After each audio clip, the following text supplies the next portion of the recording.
అంటే one thing అండి. ఇప్పుడు ఒక తప్పు వల్ల ఇంకొకరికి బెనిఫిట్ జరిగి వాళ్ళు ఆనందంగా ఉన్నారంటే అది their point of view. But my question is ఒకటేంటంటే రేట్లు పెంచేశారు అందుకని చెప్పి పైరసీ జరుగుతుంది.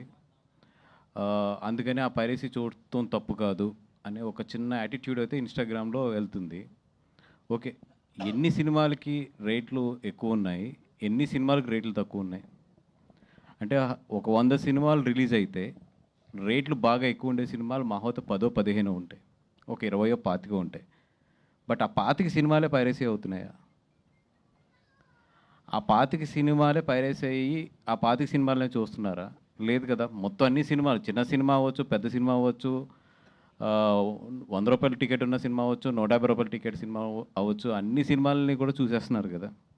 నిజంగా ఆ మాట కరెక్ట్ అయితే మీరు రేట్లు పెంచడం వల్ల మేము చూస్తున్నామంటే చిన్న సినిమాలు ఏవైతే ఉన్నాయో వాళ్ళు నిజంగా చాలా కష్టపడి చేస్తారు ప్రొడ్యూసర్స్. అండ్ సెకండ్ థింగ్ అట్లాంటి ప్రొడ్యూసర్స్ వాళ్ళ ఆస్తులు తాకట్టు పెట్టి చేస్తారు. చాలామంది ఇప్పుడు మీరు చూసుకుంటే ఓ టాప్ 4, 5 సంవత్సరాలు తప్పితే చాలామంది 5 సంవత్సరాలకు, 6 సంవత్సరాలకు ఆళ్ళ ఆస్తులు అమ్ముకుని వచ్చిన వాళ్ళందరూ కూడా చాలా ఇక్కడ మొత్తం డబ్బులు పోగొట్టుకుని పోతూ ఉంటారు. మరి అలాంటోళ్ళ బాధ సంగతి ఏంటి?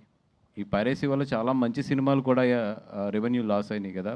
అట్లాంటోళ్ళ సంగతి ఏంటి మరి? అంటే ఇయన్నీ కూడా అంటే జనరల్ ఏంటంటే ప్రొడ్యూసర్స్ అంటే ఏదో డబ్బులున్న వోళ్ళు ప్రొడ్యూసర్స్‌కి ఏం పర్వాలేదు కొంచెం లాస్ వచ్చినా అంటే అందరు ప్రొడ్యూసర్స్ అట్లా అట్లా కాదు. ప్రొడ్యూసర్స్‌కి ఉన్న కష్టాలు మేము మాట్లాడడం బయటకంతే. ఎందుకంటే ఎప్పుడూ ఒక హైప్‌లో ఉంచుతాం దాన్ని. ఎందుకంటే ఆ గ్లామర్ అట్లాంటిది. ఈ ఇండస్ట్రీలో అట్లాంటిది. బట్ షర్ట్ ఇప్పితేనే తెలుస్తాయి ఎనకాల మా అందరికి ఎన్ని వాతలున్నాయనేది.